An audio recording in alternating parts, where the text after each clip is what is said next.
Hello, welcome to an Eyewitness News special. I'm coming to you from Nkandla. You know who lives in Nkandla? Former President Jacob Zuma. He is, I think, the leader of the story of the elections, the great disruption of the 2024 general elections. We join him now from his home in Nkandla. Former President, thank you so much for making time to chat to us. Welcome to Eyewitness News. Thank you. You are the great disruptor. People might make an argument that polls suggested you do as well as you did. Many of us went, it's impossible. COPE did well. EFF sustained its arrival. But I don't think people saw over 2 million votes. The MK's launch has been quite spectacular. I want to understand, how does one even go about it? I was there in Soweto when you launched the MK, where you announced that you can no longer vote for the ANC. But I did not think it would result in sitting at the IEC and watching the numbers telling the way that they did. How do you even go about it? How do you even start to try and launch something against the so-called mighty ANC? I did not disrupt. I just want to disagree there. Oh, I call it a disruption, but okay. I did not disrupt. I just established a political party to contest to other parties. And I had very serious reasons why I did so. Firstly, I think it is important to take into account that I am a politician, not just politicians by loving it or being whatever. I am a politician. I think politics, I plan politics, strategy, tactics, and everything. So it's not a small matter. And I would not have tried it if I knew it was not going to work. I did so because I knew it well, for a variety of reasons, that one day when I write my book, I would tell a full story and what happened, etc. Firstly, I come from the freedom fighting kind of grouping. I fought for my freedom in this country, for freedom of Black people. And in the process of all of that, in fact, I could even go back. That if you know, the last battle of Black and White ended here at Nkandla, the last one, the Bambata Rebellion, which changed the thinking of how do we fight for our struggle.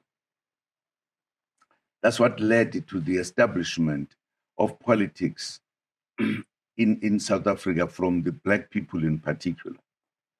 And the stories about that war were told here by older people, how ruthless the British were in the camps that they were putting people and what they were doing to them.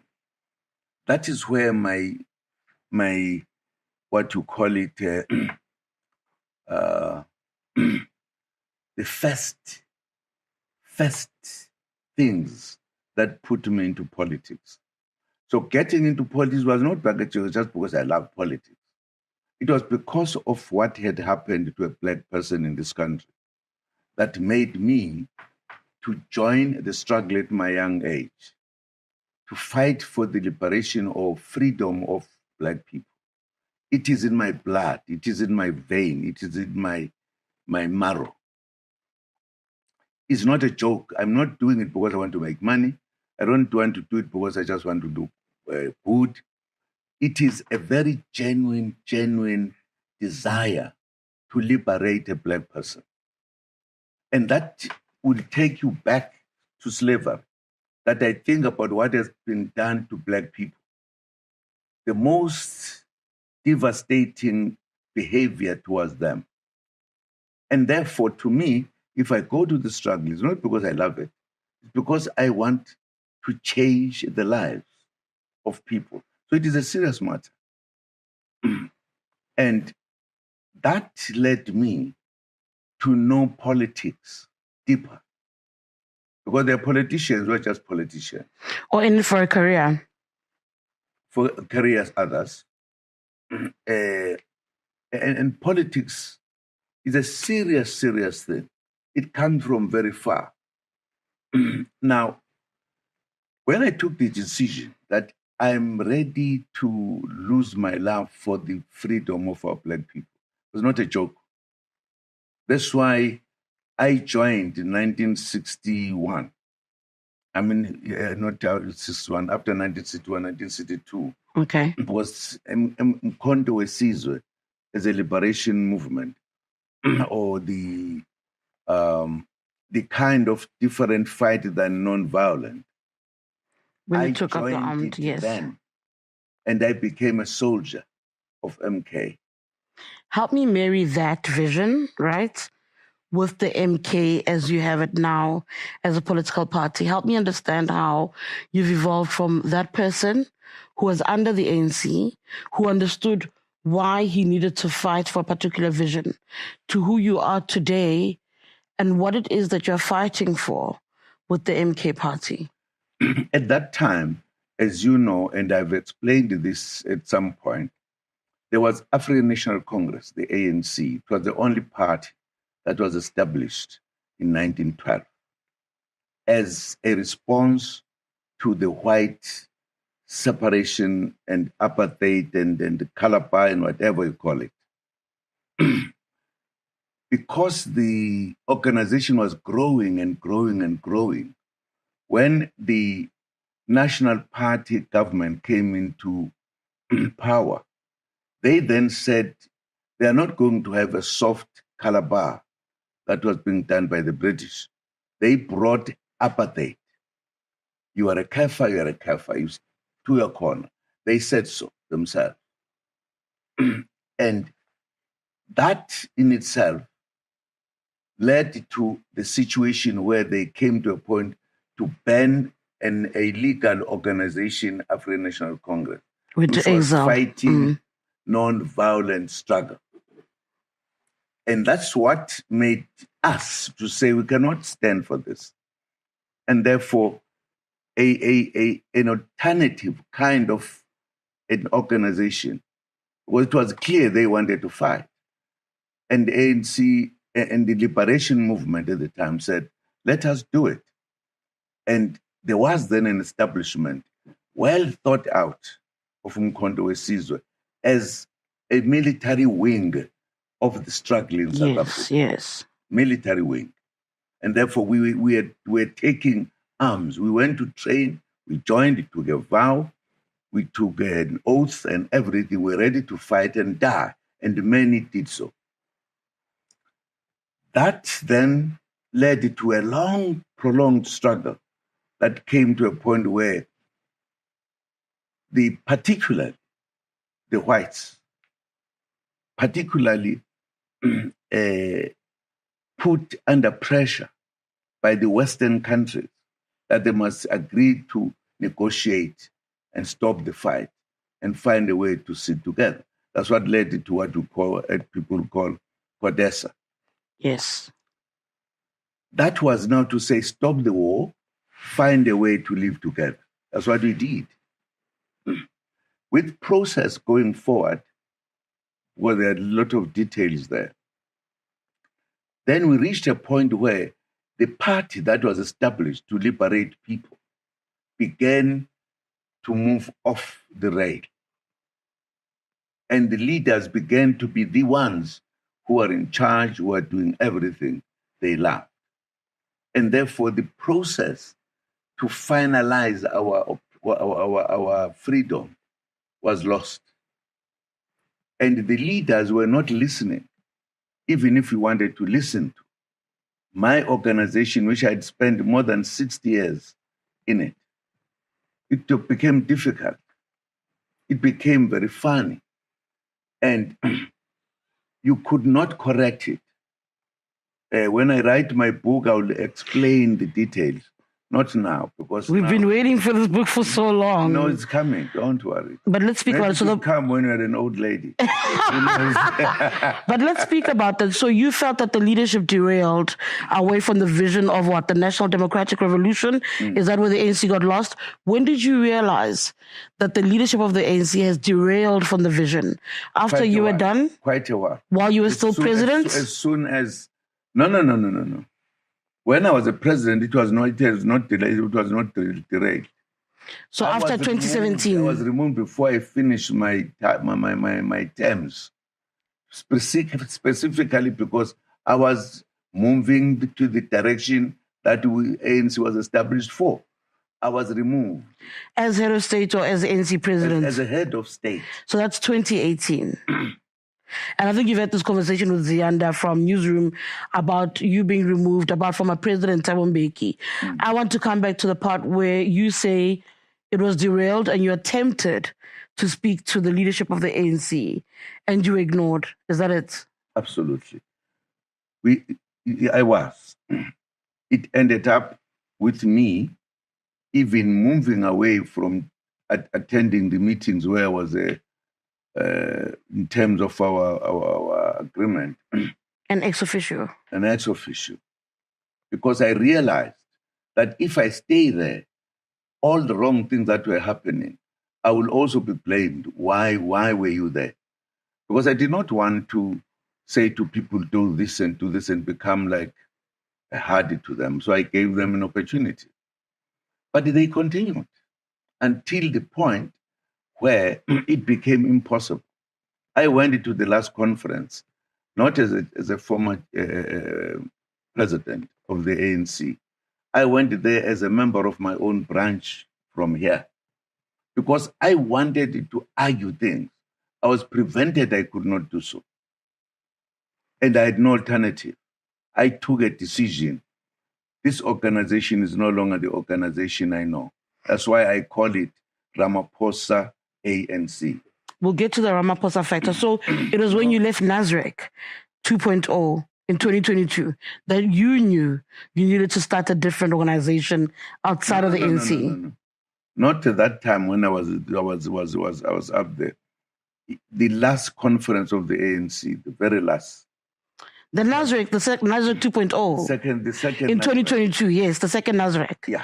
So when you left there, were you a branch? I remember you were in the crowd with the KZN delegates as a branch member. Exactly. So it was at that conference when you walked out and you said, I need to do something about the ANC from outside. Not when I was there. Much as many things were going wrong, but I was ready to debate. And I was not given a chance to debate in the plenary. And then I was directed that I must debate whatever I wanted to debate in the commissions. I went there reluctantly because I thought this was not right. But I debated my issues there. Those issues, when the reports were given, nothing was mentioned of serious issues that I had raised. In fact, the ANC did something that it has never done since 1912. To say in a conference, we are postponing the conference. We'll come next time, next conference to finish off, which deprived me of the debate that I had made in the commission, which I wanted it to be discussed in the conference. And that thing that there will be debate, there was never any conference thereafter. What was there called the conference were different meetings held at the same time in different places. The National Executive Committee and the provinces. That is not a conference. And even then, we're not allowed even to debate then. And it was clear to me that this ANC is indeed something else. That's when I took a decision to say, this organization, firstly, as a result of its behavior, the people were telling us they're not going to vote for us as long as we have got Cyril Ramaphosa as the president. So it was an open thing. Now, I could not allow that. That's why I took a decision that I'm not going to vote for them, but I'm not going to leave politics. And I must find a way how to stop the ANC from the direction it is taking. But there were people within the ANC who were incredibly loyal to you that were thrown off at the announcement of the MK party. I'm thinking about your Batabi Dlaminis, your Mzwandile Masinas, Nomvula Mokonyani, the Super Mahuma Pelos, people who had been loudly, boldly team Jacob Zuma for years, who were seemingly taken by surprise. Did you take those people into your confidence when you were plotting or planning the idea of the MK I was party? doing what is called underground. Underground, you don't just tell a story.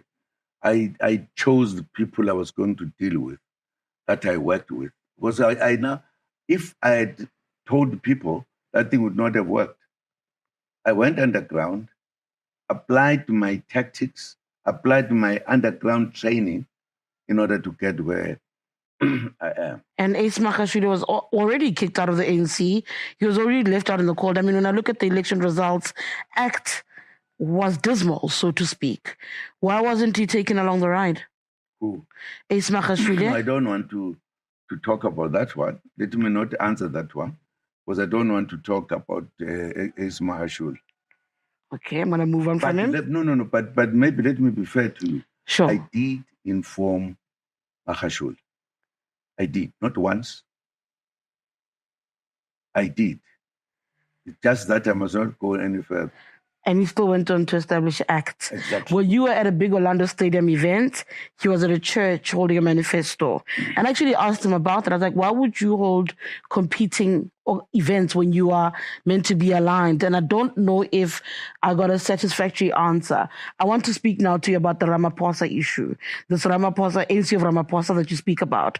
It is a message that's clearly caught people's attention. It's worked. We see the election results. What has he done so bad in your eyes that you can't let up, that you can't let go, that it is consistent, that what is wrong with the ANC has to be this man at the helm at the moment? He misled the ANC. He has never led the ANC properly. I don't want to go further than that. And that's why I call it the Ramaphosa ANC. I don't want to deal with details of Ramaphosa. That's not my intention. It's very hard when you say, oh, at least for now. It's very hard when you do that because what we hear as the public is there's an issue with the ANC and it's this man at the helm.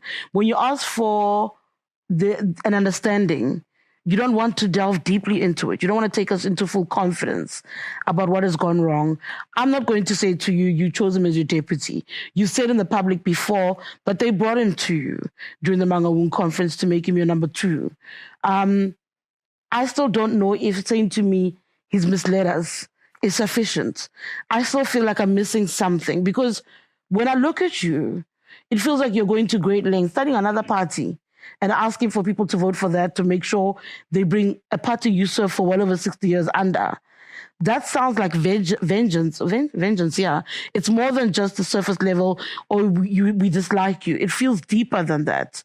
So that's why I keep asking for a little bit more around what the issue is around the current ANC president. No, I've said to you, my good sister, the leadership of the ANC was no longer listening to itself, listening to its party rather, to its party, and making a lot of decisions that were taking the ANC away from where we need to be. Now, one of the issues I'd raised, why I call it the problem was with the leadership, was leaders historically in the ANC, if the leader was doing something wrong, other leaders will deal with the matter and correct it. You had leaders that were no longer correcting anything, and their reasons, they feared this man on a number of issues. These are the matters I don't want to deal with it at this stage. Do you know there was a time where they said the same thing, the exact same thing about you? Sorry? Do you know there was a time they said the exact same thing about you? In the lead up to 2017, they would say, we can't correct him internally. The NEC is paralyzed because they fear their president. They used to say the exact same thing about you when you were a leader. Well, that is their own business. What I did when I was in charge, I changed things in this country, and they're written down. I came with everything. And some people hated that because they did not want me to change this country. That was a hatred, if at all they hated me. I have never terrorized anyone. I'm the most sweet human being. I don't know. Absolutely. I'll make up my mind at the end of this interview. Okay. You speak about listen, I've now lost my trail of thought. You've lost me there by telling me you're sweet when no, actually I'm going somewhere. I'm just sweet. No, let me. Let's see. This bid to show that there's something wrong with the ANC. Where does it stop? Because South Africans also watch this war between different kinds of ANC and worry that it will take the country down with it. What do you say to South Africans who say, geez, how long will these former statesmen, these leaders fight? At what cost will you continue in a fight to prove your point that there's something wrong with the ANC? No. I've never fought anybody in the ANC. Never. You're fighting Ramaphosa now, even through the ballots. As I'm saying, I'm a very sweet person. If I was fighting him, I wouldn't be sweet. He wouldn't be where he is. If I was, I'm very sweet, and I've never fought Ramaphosa. I've criticized Ramaphosa where he's going wrong. For an example, like when he said the ANC was #1 corrupt organization, I wrote a response. I remember that. To say no. I was not fighting him. I was just telling him you are wrong. That's not the way. I also can tell you something you don't know. Maybe just one piece was we are looking for. Yes, I want. when a campaign by the ANC, which included him, were saying I must resign from the ANC before I finished what to call. Before 2017. Yes. I realized that this is going to make the ANC fight within itself. On my own, I asked to see him to discuss that matter with his secretary, Mahashul. And I met with them in Cape Town. And I said, I've taken my decision to resign as the president of the ANC because I don't want the ANC to fight because of me. So I've taken a decision to resign. I then explained how I was going to do it and what will I do and every other thing. And I said, I'm trying to avoid the fight within the ANC. And I said, report it to the National Executive Committee, and this is what I think we should do. I'm ready to go. When I'm leaving, this is what I want to do. I gave him the period and the reasons why. He never came back to me even to report what was the response of the leadership. But this is now a decision to resign from head of state after 2017. Yes. Okay. And that, and he will tell you, because it did not come back to me until we had a meeting with the officials later. And I said to him on that day, I said, never meet me, never ask to see me. I said it in a meeting of the official, top 6. Because you have disappointed, you are not a leader. I told him he's not a leader, don't respect him. Because I gave him a serious discussion to make the organization not fight. And it disappeared, he never came back. Can I ask you? Reported. And I said, sorry. Because for me, you have proved that you are not a leader. Can I ask you when this actually happened? Because you stepped down as head of state in February of 2018. He became ANC president December 2017. So this is a conversation and deliberations between those two windows. Do you remember when it was exactly? No. When I said that, he was the president already. I had been out for a while. That meeting itself, not that was called by him. I went to brief my leaders in the province what had happened. They then went to the National Executive Committee because they were hearing this for the first time, as we are hearing it for the first time. I'm a little bit confused by the timeline. That's why I'm looking at you like this, yes. No, I was no longer there. I was sitting here. I just felt I needed to go and brief the leadership. To inform them that you actually did try to resign before and you took it nowhere. Who? You told them that you had told Ramaphosa. I told them what I'm telling you. Yes. Yeah, I told them. And I said, this has been my problem with them. I needed them to know, because they mustn't see me having a different behavior. They must know exactly. And they then went to raise the matter. And then that's what led to the meeting of the working committee, where I told him, I don't trust him. I don't think he's a serious leader. I told him that it was necessary for me to do so. I'm just explaining to you so that you shouldn't say I'm just talking. There are things that I discussed with him properly, politically, and otherwise. I want to go back to the question I was trying to ask you now. And you say you're not fighting, but actually, when you start a political party to take down the governing party, that is a fight, whichever way you want to describe it. Fight. What is it? No. You can't say all these parties that split, they're fighting. They are not. You're competing. You're in a space where you're in competition. Competing and fighting, they are two different things. Come see. Depends on the day. Okay, let's put it this way. You start an organization to compete with the governing party. To compete. It must be something. An organization in order to correct this country. In my speech, are you correcting the country or correcting the ANC? In the speeches that I've made, I've said I want to rescue the ANC. Can't be fighting it. So in your bid to rescue the ANC, the question some of us as a country have is, will we pay the price of you attempting to rescue the ANC? Not at all. You will actually be happy. As you can see how happy South Africans are today with Nkandla. You will be happy. We are not happy. We're in limbo. We don't have an outright party that's won the elections. None of those parties won the elections. There's no outright winner. We don't know how governments are going to be formed. We don't know whether or not we should be scared. I don't believe the markets must dictate how we are as a country. I believe a political party that cares about our well-being matters the most. Only if they had counted the votes of MK, there would be no problem. Would we have a party that cares about us, though, if that was the case?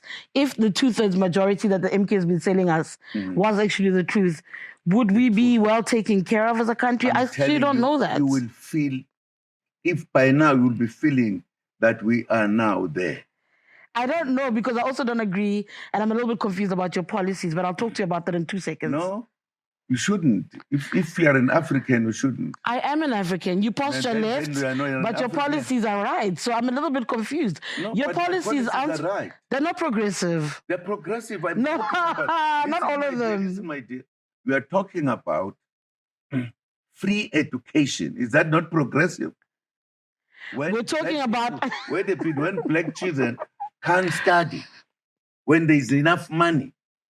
You can't tell me that. If we say we're talking about sending pregnant girls to a Robben Island. We're talking about the things that you've spoken about are not necessarily things that are progressive. We're speaking about queer rights. We're speaking about... No, listen. I'm not sending them to Robben Island to prison. That they must have forced education so that they are educated, they can come and be useful in this country. We're talking about... I'm saying you can't have little kids of 15 having children all over this country. And we think that but you also can't punish them. I'm not saying it's freedom, but you also can't punish them. In fact, those children have been raped. No, that's actually what it is. I'm not punishing them. I'm forcing them to study and be the doctors and everything and come back and serve this country. But that's also not... You must have time to debate this with me. Let's have a day. No, let's have a day, because we can take each other on there. I firmly believe that the MK party postures left but isn't left. We'll talk about it another day, because then we must add the issue of ethno-nationalism to the conversation. I want to help you, because you'll realize we are building a South Africa. All your black kids are drinking from morning to day. We don't want that for them. We don't want them we don't want that for them. We don't want our children hooked on substance abuse. So we are the only party that has talked about it. No, you're not. Because I've read so many manifestos. I'm going to say no, you're not. But I want to move away from that. So you say to me that there would be some stability if the MK party was in. But I'm saying to you, South Africans feel that this issue that you have with the ANC is one that could actually still cost the country, that we are torn between different aspects, factions, permutations of the ANC that are fighting each other, competing, correcting, whichever way you want to put it. But you have two different views from the ANC that are clashing at the expense of the country. Which are these views? One that is carried by you via the MK party now. I'm not in the ANC in that way. I remain with my membership there. I said so. I am a leader of Nkandla to correct the wrongs. And partly the ANC under the leadership we have now, they are the ones who need to be corrected.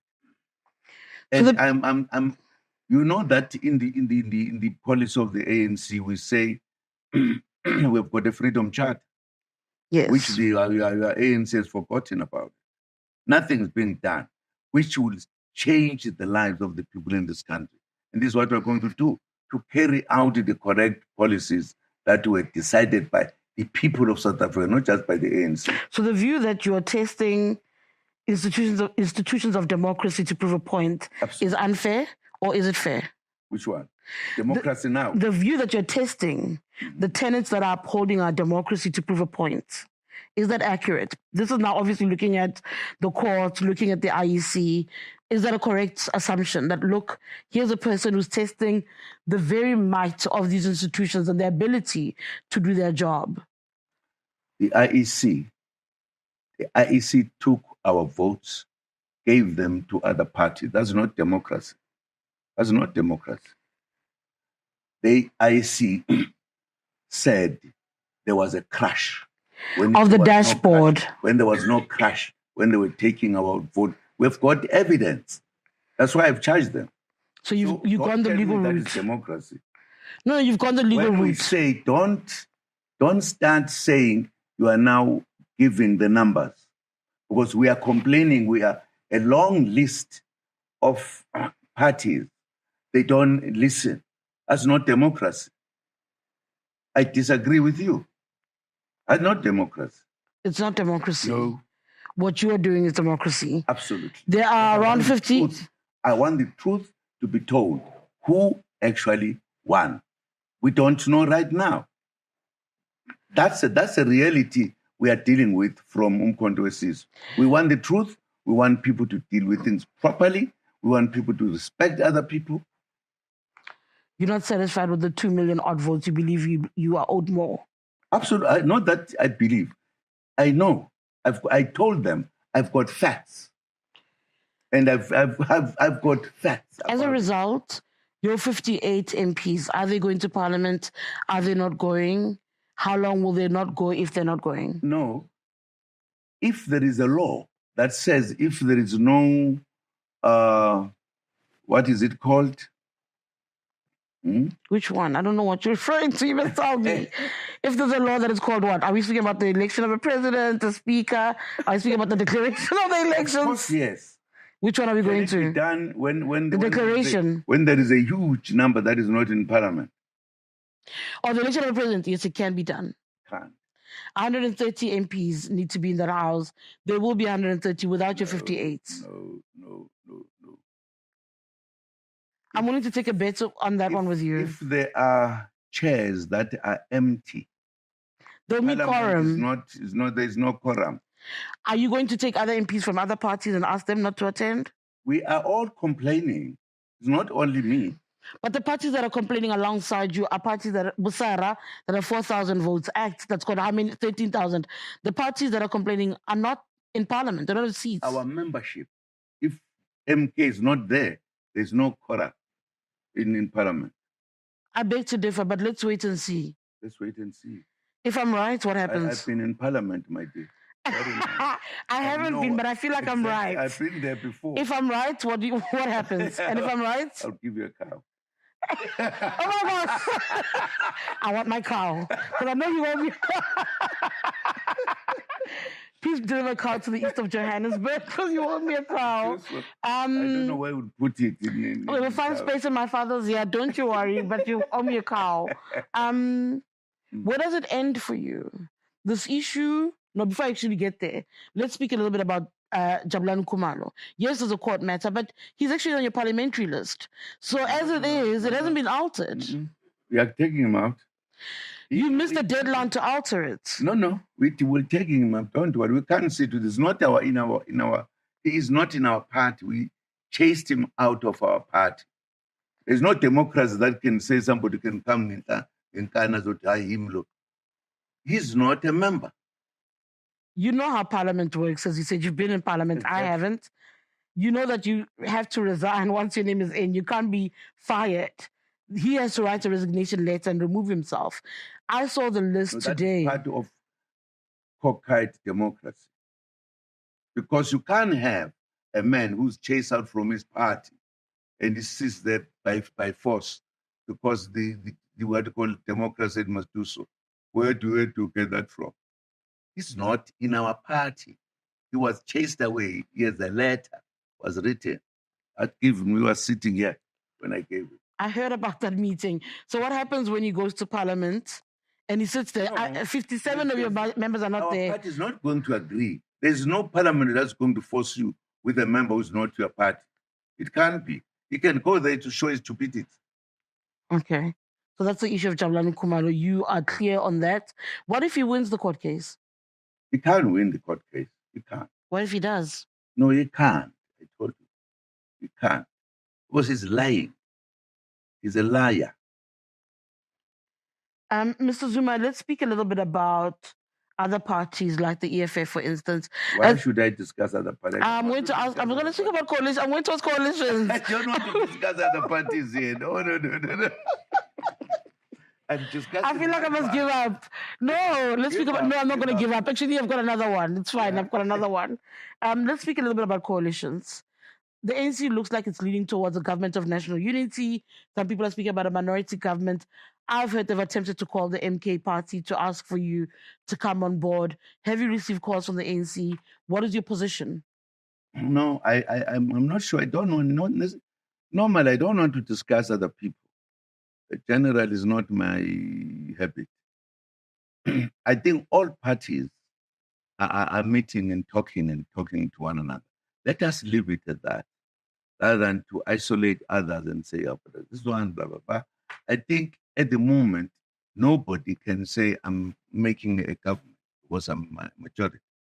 That's natural. It's going to call people to talk in order to have enough numbers to establish a government. They'll call you maybe, if they do. They've been calling me. Or have you been answering their phone calls? No, not yet. I know they did not necessarily call me by phone. They send people to say they're keen to talk to me. Your response is? I'm still here. I'm still dealing with the issues of not correcting dealing with the what you call the counting and everything. That's what. But I'm not saying I'm not going to talk to other parties. Whatever happens, we'll be talking to the party. I have been talking to the parties even long before I made an announcement, because I knew where I was going. I'm very clear. I'm not doing this for the sake of winning, but I'm doing this to correct our situation that is not complete, that we as Black people were not free. I can give you litany of the reasons why. That's what I'm dealing with. I'm not dealing with wanting to lead now, whatever. I'm dealing with the whole issue of us not being free. I come from jail without a case where the judges were angry with me because I was telling them the truth. And they took me to prison. This is for being in contempt of the Constitutional Court. Exactly. For being in contempt of the Constitutional Court. That is their own reason. Their judge was doing that thing we are talking about. I still say to you, that one is for being in contempt of the Constitutional Court.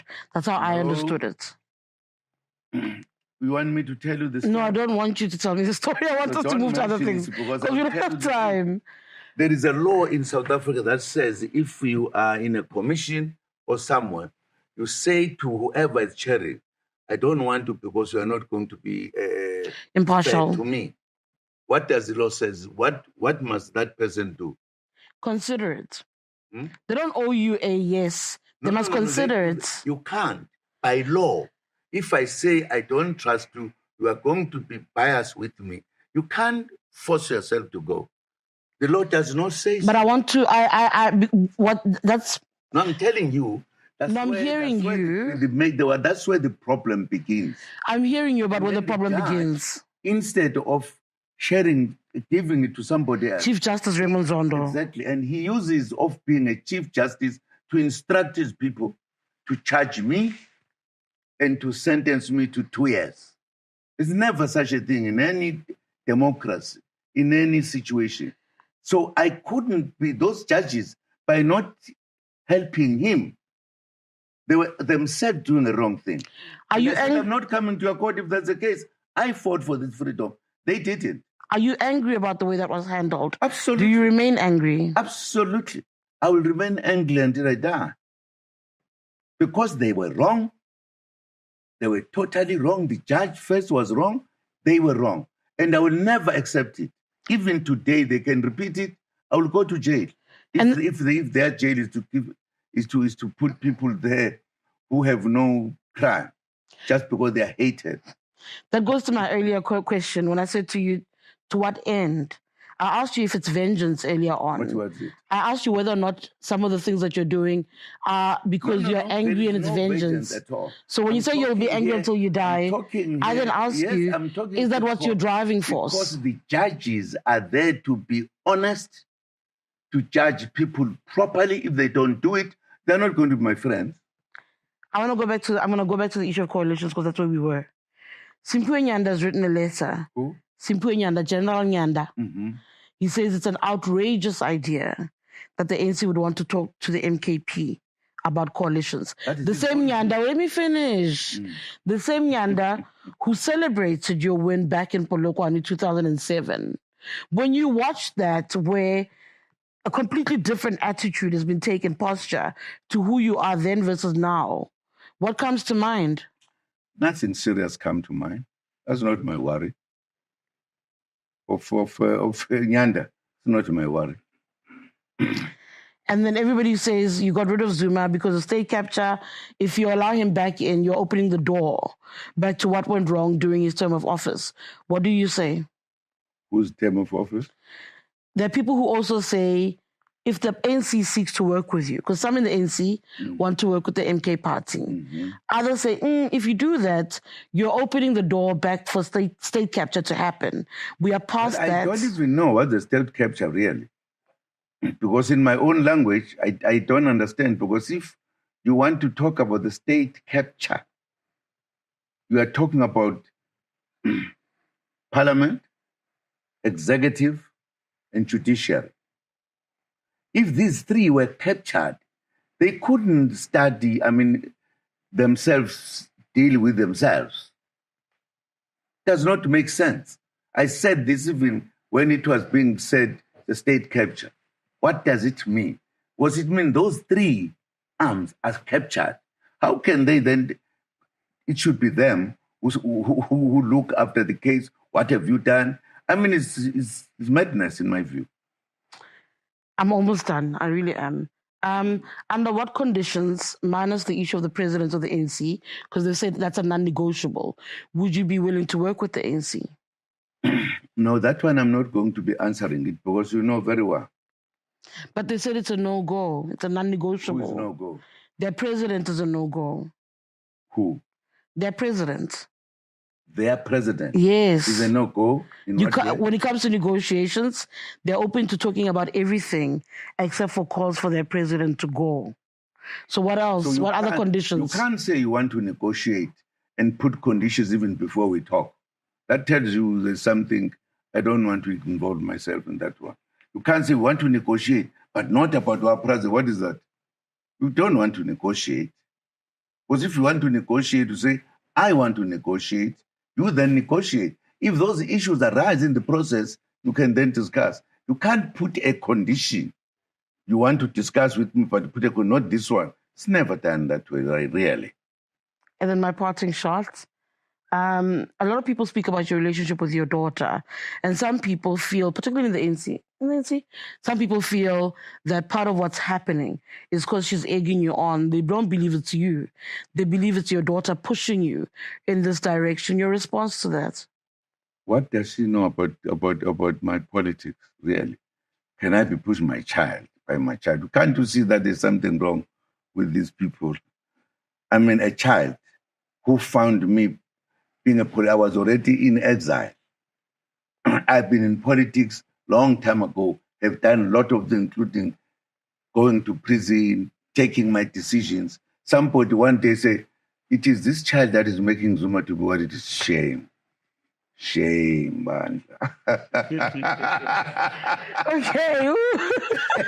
Thank you for your time. Thank you. So wait, hold on. Your parliamentarians, they will not go for the election or the voting of a president. When will they go to parliament?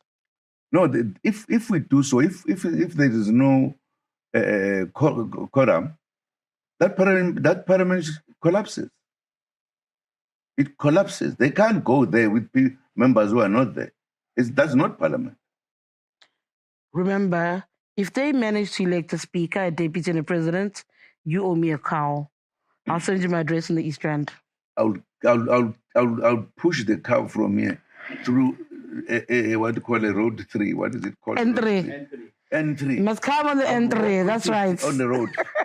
I'm taking it to a lady in Johannesburg. Thank you so much, former President Jacob Zuma, speaking to us there about a myriad of things. A very difficult person to interview, but anyway, those are some of his thoughts on some of the conversations many are having at this point in time. For Eyewitness News, my name is TD Madia.